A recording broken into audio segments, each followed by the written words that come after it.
Child molestation and sexual violence can be erased from the society through a determination to break the culture of silence, which has continued to encourage the act among perpetrators. Abimbola Agbibi reports. You know that when this is happening around you, this is how to respond, this is what you should do. One of the communities in Lagos that has a consistent case of rape and sexual violence is Ejigbo, a densely populated area with high economic activities. The case of the young girls who were sodomized a few years ago comes to mind, and from that time until now, child molestation and rape have continued unabatedly in the area. Worried by this trend, a non-government organization is in the community to educate teenagers and adults on the scourge of rape, child molestation, and the way out. Rape, child molestation, and domestic violence-free society.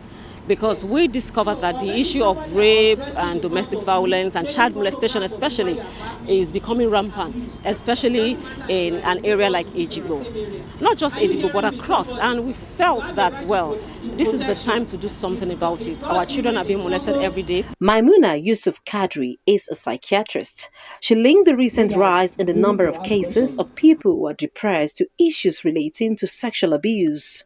So I've seen an 80-year-old woman who was sexually abused when she was 12. That means for 68 years, the culture of silence kept her silent, kept her quiet.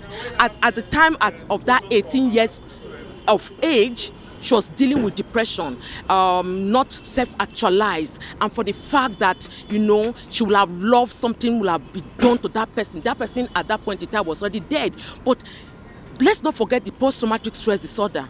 This is a woman who has done so much, has achieved so much, but that story, the fact that she didn't get justice, still kept haunting her.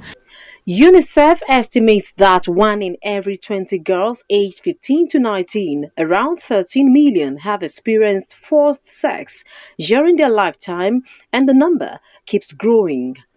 We are taking this in from the last experience we had in Ejigbo, where 7 adolescents raped 16 years old girl, and they kept it.